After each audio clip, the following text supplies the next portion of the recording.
Откройте, пожалуйста, вашу Библию, послание Ефесянам. Послание Ефесянам, 4 глава, 17 по 24 стихи. Я не знаю, у нас чудесное помазание исцеления на этом месте сегодня. Бог продолжает исцелять. Бог исцеляет пальцы сегодня.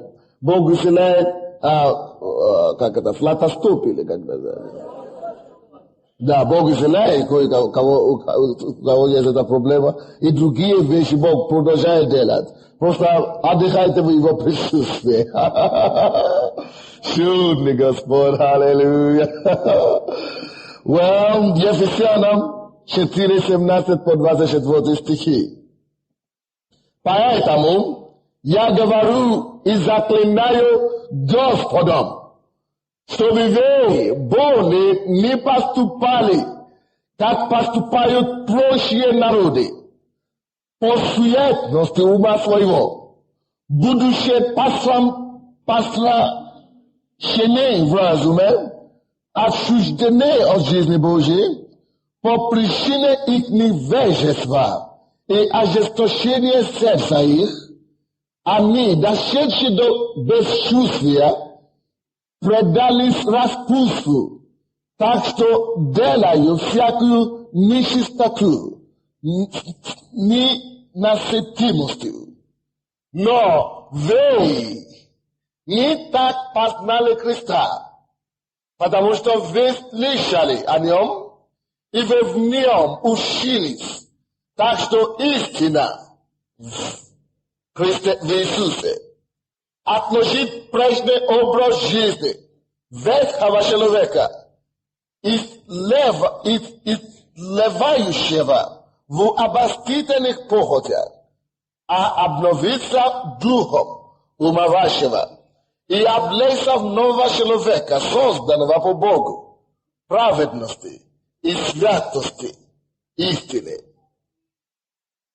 Дорогие мои, я хочу вам сказать сегодня, что есть разница между миром и церковью.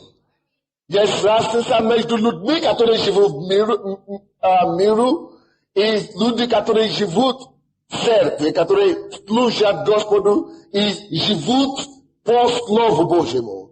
Есть разница, и я вам скажу, эта разница уподобится два мира. Это два разных мира. Абсолютно. Один мир – жизнь мирская, другой мир – жизнь церкви.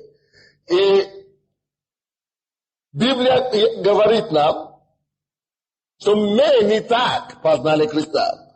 Итак, я проповедую сегодня на тему «Не так познали Христа». Не так познали Христа, Иисуса, значит. Не так познали Иисуса.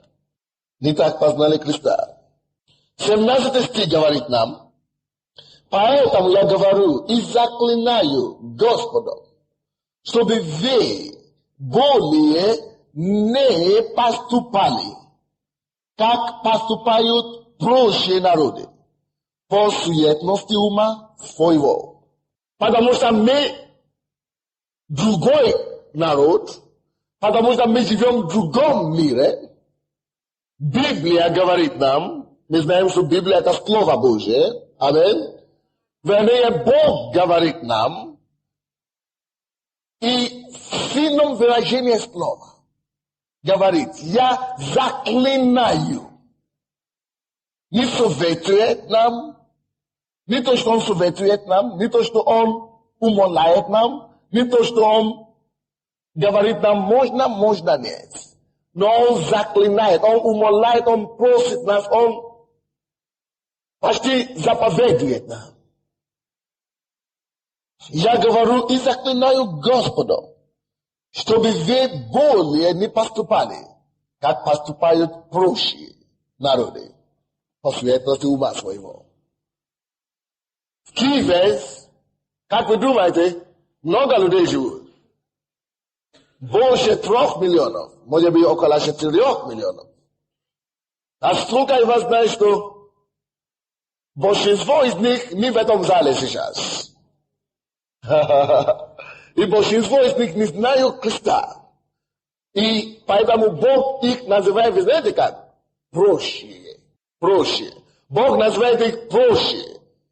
Теперь проще – это люди, которые принадлежат миру этому. Это люди, которые не знают того Христа, кого мы познали.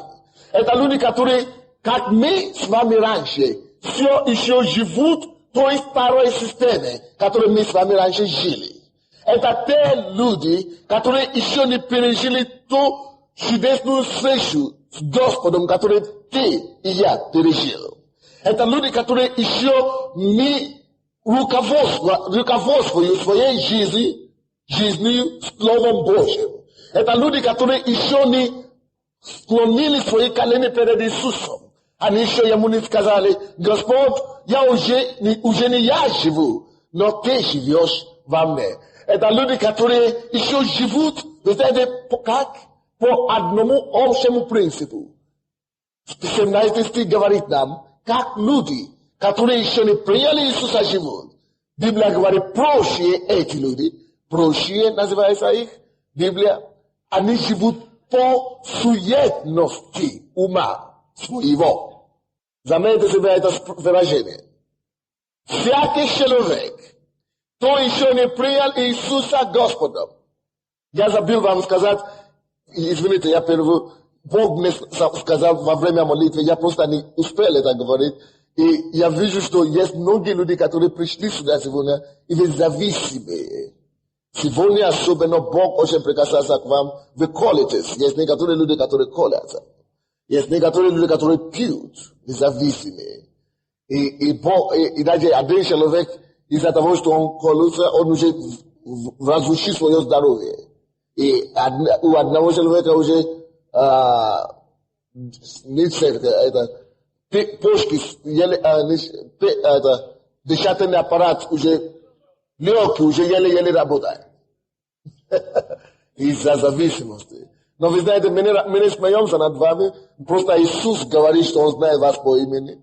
И Он здесь, Он привел вас сюда сегодня, и Он хочет вас освободить.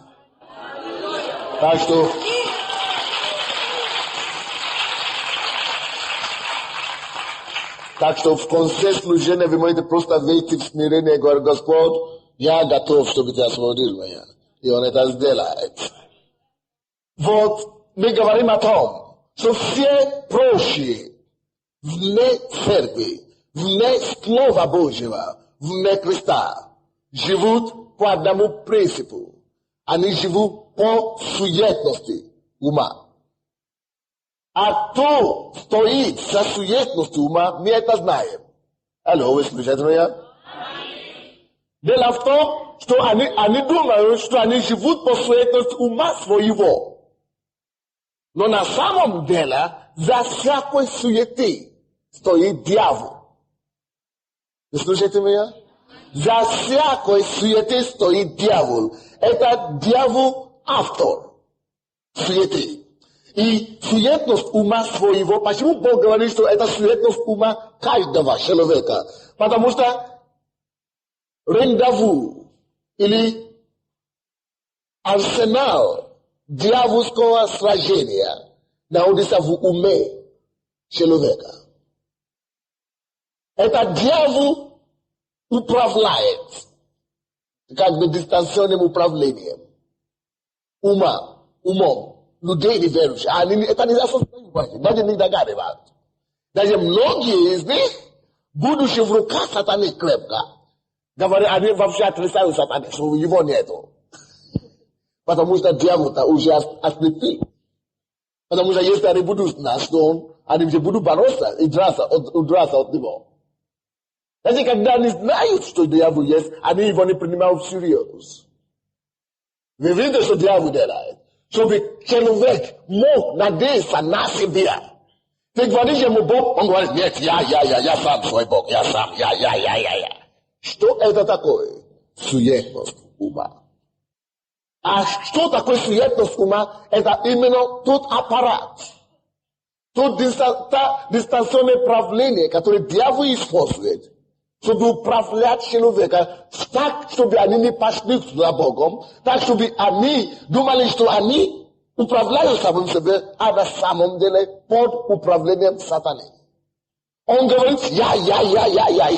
Он думает, мыслит. И говорит я мыслю, я.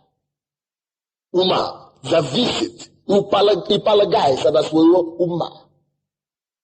Это человек, люди, которые так поступают, это уже доказательство вам. Вам не надо откровения, чтобы познать таких людей. Они относятся к группе проще. Вы поняли? Это значит, эти люди крепко держатся за сатаною. За сатаной. Потому что Ефесянам 2 говорит нам, что есть князь, господствующего в воздухе, который правит этим миром через ума, через суетность ума. Аминь. И Бог говорит, что эти люди прочие, они имеют поступать схожи. Да, кто-то хуже, чем другого.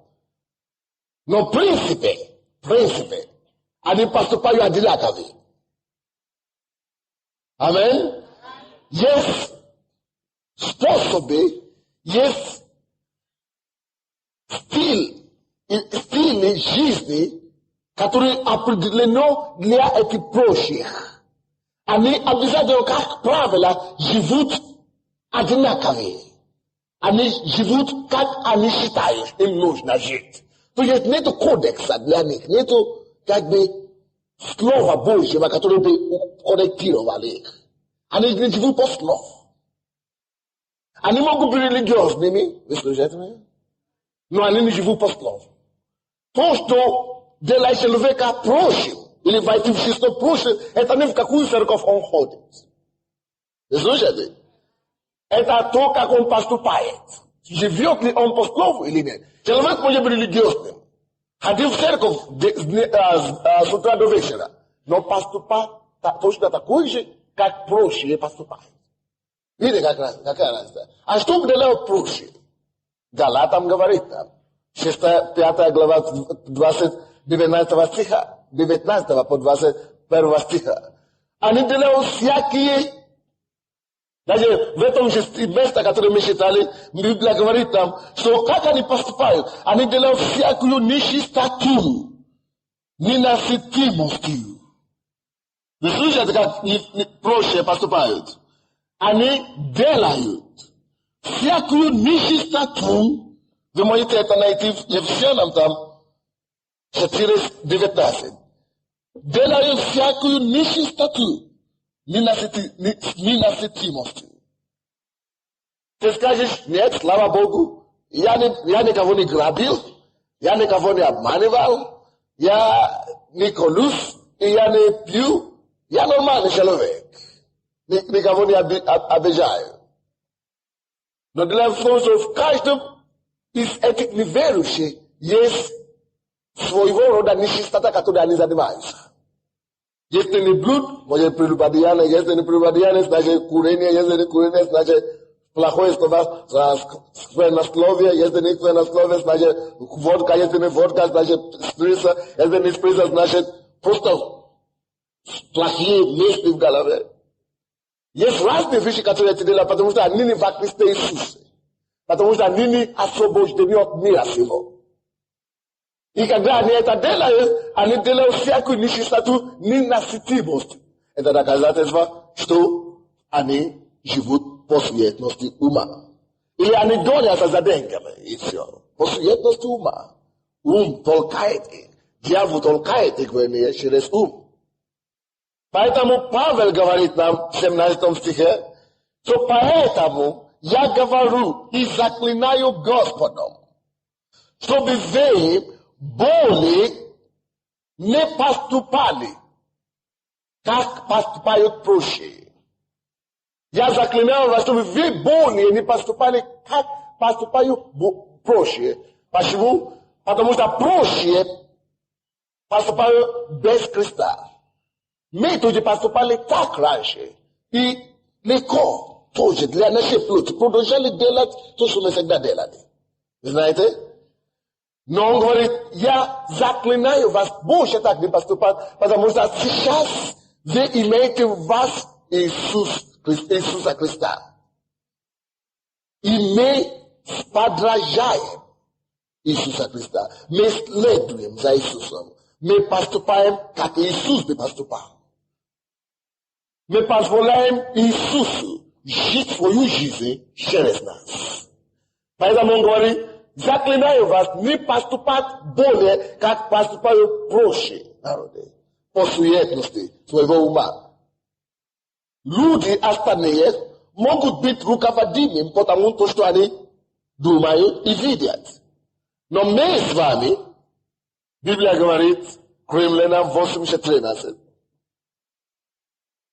что все водимым Духом Божьим суд сыны Божьи.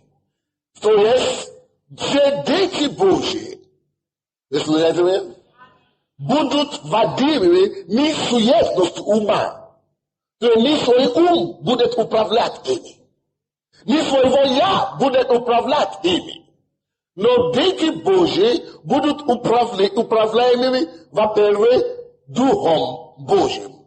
Вот то, что производит разницу между миром и церковью, между народом Божьим и прочими народами. Прочие народы, они не знают этого, но они управляемы своей головой, своим умом. Поступают, как они считают нужно. Вы слушаете? Но на самом деле, точно так же, как есть Дух Христов, Дух Святой, который управляет верующих, точно так же есть Дух мира сего, Дух злой, который управляет неверующих. Дух злой не приходит, что вот я Дух злой, пойди за мной. Нет, не видно его, но все равно он есть. Возле, точно так же, как вы не видите Духа Святого, но все равно он нас ведет, правда? Вот. Дух Святой ведет нас через нашего сердца и через Слово Божие. А Дух мира сего ведет людей через суетности ума. Поэтому, если ты хочешь кого-то подражать в своей жизни, знай, точно, будь уверен, что я могу подражать кого угодно в церкви, только не те, которые поступают как прочие. В принципе, мы должны подражать только Христа Иисуса. Так что, когда вы знаете, почему Бог нам это говорит? Потому что они окружают нас. Везде, куда мы не пошли, мы видим прочих. На работе неверующие, дома неверующие, везде. И Бог говорит, не поступай, как они поступают. Потому что ты знаешь, чем они водимы. Кто управляет суетностью ума. Ты не поступай, как они. Не поступайте, как они. Они ведимы суетностью ума, мы водимы Духом Святым. Еще одно очень интересный факт, то, что говорит Павел, 20 стих. Я бы хотел остановиться на этом. Здесь Библия говорит нам, и давайте начнем 19 стиха, 19-20 стих, Ефесянам 4. Они, дошедшие до бесчувствия, предались распутству, так что делают всякую нечистоту, ненасытимостью. Но вы слушаете меня?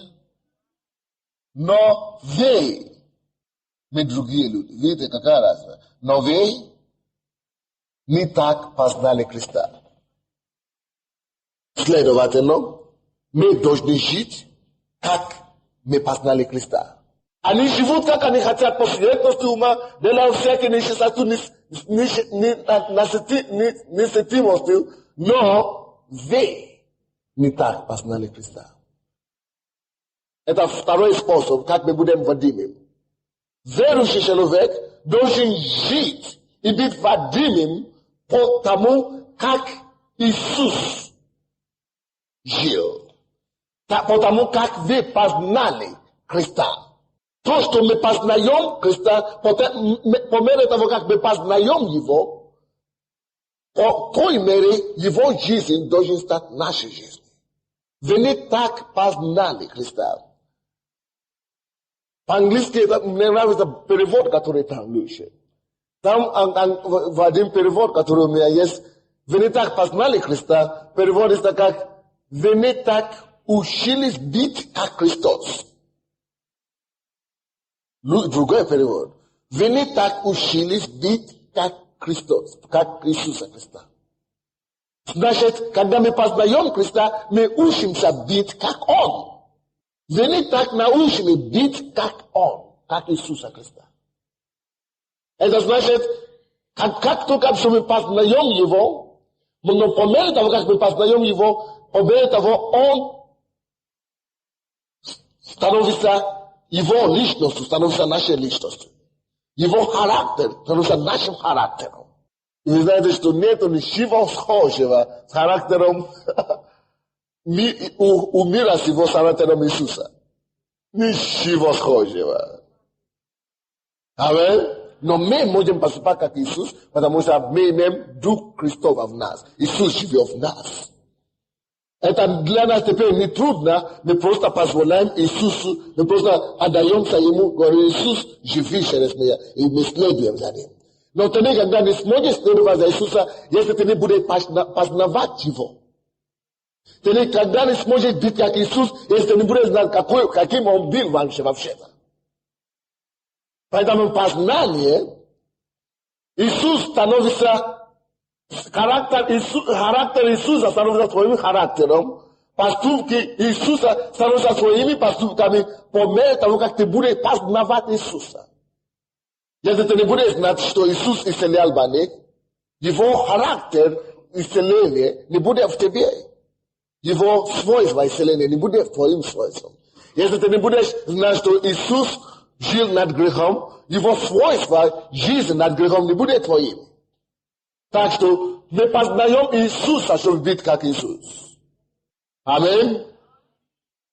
Библия говорит, вы не так познали Христа. Мы должны жить согласно того, как мы познали Христа. Согласно тому, как Иисус сам жил. Аминь. И дальше говорит, отложить прежний образ жизни ветхого человека, истлевающего и обостительной похоти, и обновляться духом ума вашего, и облечься в нового человека, созданного по Богу, в праведности и святости истины. Наш новый человек, мы жили как остальные люди, мы имели ветхий человек. И Библия говорит отложить. Мой учитель по украинскому языку и по-русски мне говорит, что отложить это не может быть точный перевод. Потому что на украинском лучше перевод. Там как будто откладывать, по-моему. А? Выкладывать. Значит, отложить вроде бы обозначает положить на время и вернись к нему потом. Теперь вы познали Христа, правда? Иисус Христос должен жить в вас и обладать силой. Он обладает эту силу, но позволить Ему, вы должны были позволять Иисуса жить через вас Его жизнью. А Его жизнь порабощает. Жизнь Христа унижает. Жизнь Христа разрушает ветхого человека. Я повторяю еще раз. В каждом из нас живет Иисус Христос. Хочешь ли ты это? Не хочешь? Если ты уже принял Его, покаялся, хочешь слышать нет, Он живет в тебе, в твоем сердце. И Он не только внутри тебя, Он возле тебя.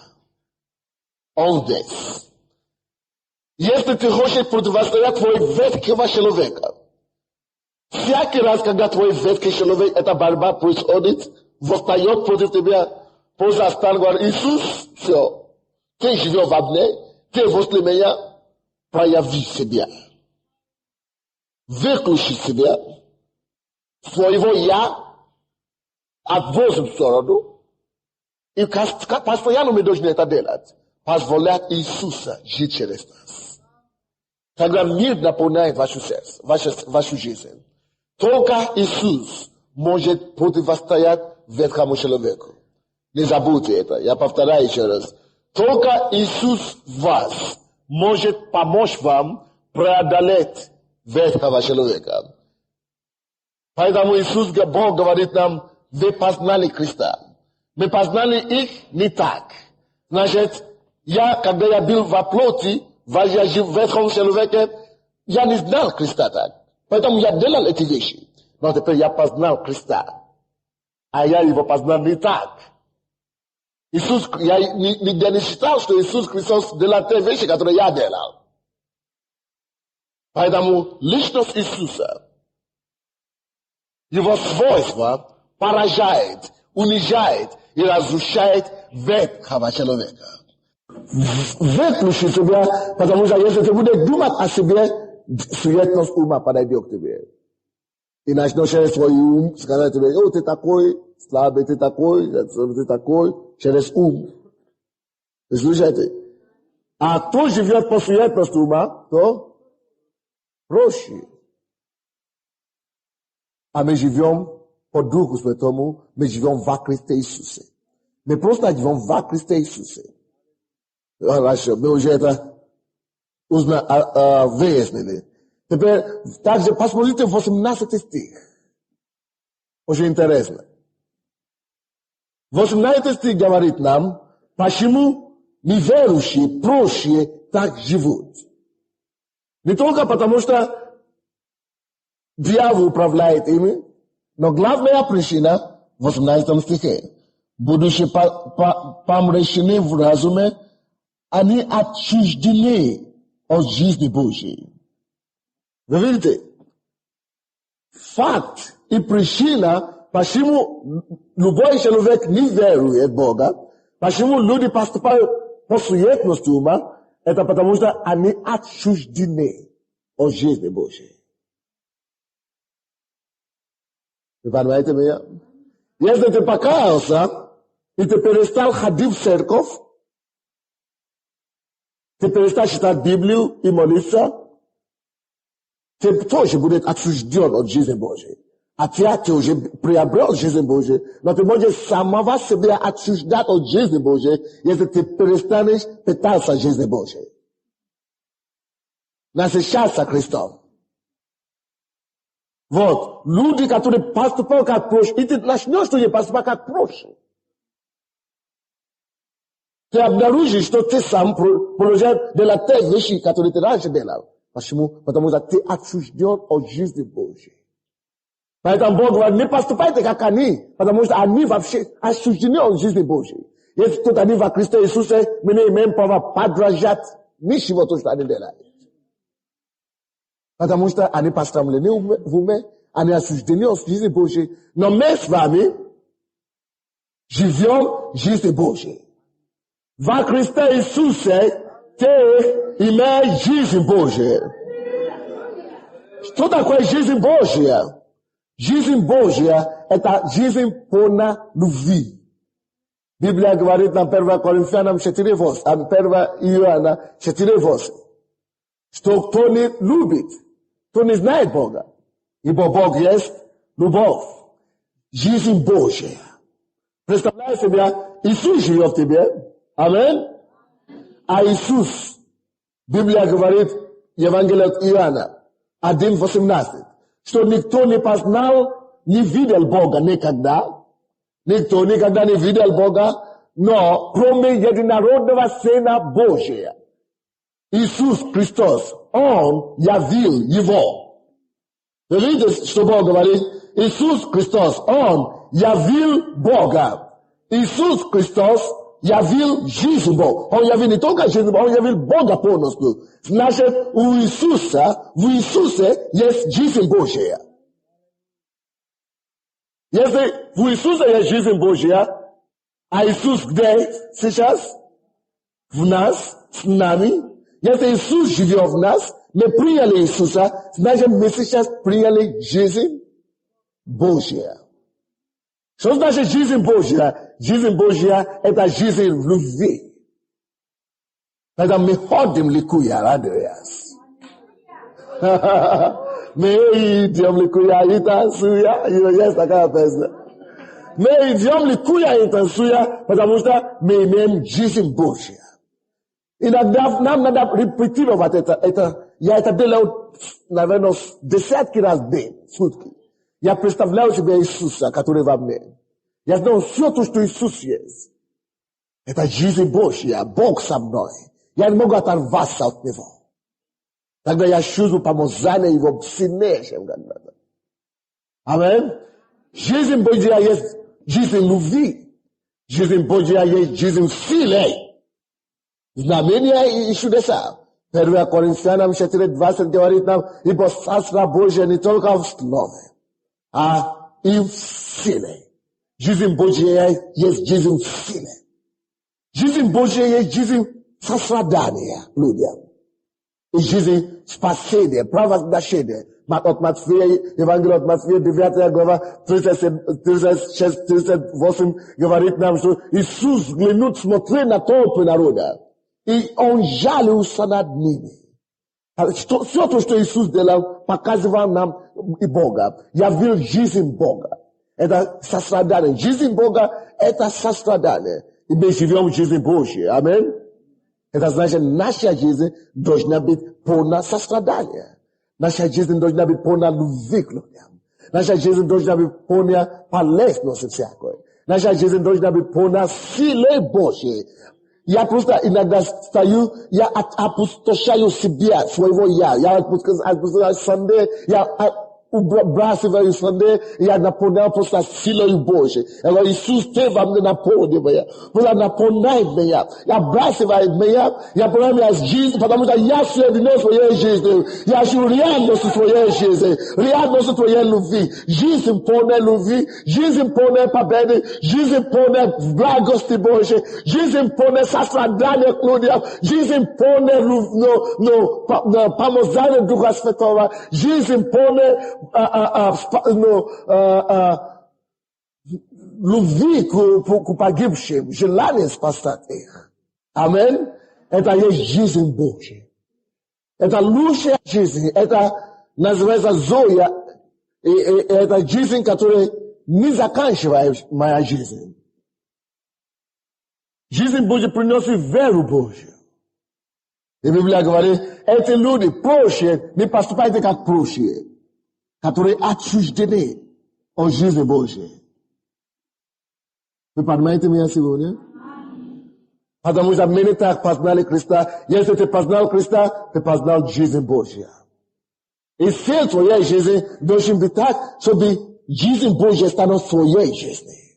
Чтобы ты проявлял людям, миру, жизнь Божью. И тебе не надо стараться это делать. Тебе просто надо позволить Христу Иисусу, Христа Иисуса, который живет в тебе, жить свою жизнь через тебя. Ты нуждаешься, чтобы проявить любовь. Ты говоришь, что я не могу любить. Ты просто позволяй жизнь Божью проявить его любовь через тебя. И ты хочешь проявлять Божье сострадание, позволь Иисусу проявлять его сострадание. Ты хочешь позволять, ты хочешь силе Божьей, позволяй Иисусу проявить его силу через тебя. Понимаете меня? Не поступайте более как прочие, которые поступают по суетности ума. Мы не так познали Христа, ибо то, что мы познали Христа, это жизнь Божья. Вы ревнуете по жизни Божьей? Вы представляете себе, что такое жизнь Божья? Если вы не представляете себе Иисуса Христа, когда Он ходил, все то, что Он делал. Это жизнь Божья истекала через Него. Вот все то, что Он давал людям, это то, что жизнь Божья дает. Жизнь полной силы, полной энергии. Жизнь Бога. Некончаемая жизнь. Жизнь излияния, радости, мира, праведности. Поэтому это 24 стих говорит нам, чтобы мы облечься нового человека, который создан по Богу. Видите? По Богу, по образу Бога. Потому что мы приняли Иисуса, и Иисус дал нам жизнь Божию, значит мы созданы сейчас по Богу. Закройте ваши глаза и преклоните вашу голову. Поговорите с Отцом. Просто скажите Ему: Господь, я хочу поменьше себя. Я хочу поменьше Андрея. Я хочу вообще, чтобы я не был уже никто. Чтобы меня не было здесь. Я хочу, чтобы твоя жизнь начала проявляться через меня. Каждый поговорите с Богом. Лично от себя. Я нуждаюсь в твоей жизни. Оно уже есть в тебе. В твоем духе уже есть жизнь Божья. Позволь эту жизнь появляться через тебя. И скажи Иисусу: Иисус, ты живешь во мне, прояви свою жизнь полностью. Твое сострадание, твою любовь, твою силу, твое знамение, твое дерзновение, твою власть, твоя жизнь через меня. Поэтому я не хочу поступать больше, как проще. Но чтобы Христос Иисус жил во мне, проявлялся во мне и прославился во мне. О, мы благодарим Тебя, Господь, за Твою жизнь. И видите, я просто вижу сейчас, что сила Божья проходит через многие из вас. Многие люди, вы просто ощущаете силу Божью сейчас проходит через вас. Я попрошу вас просто представьте Иисуса перед собой. Вы можете держать Его, вы можете положить свою голову Ему на плечо.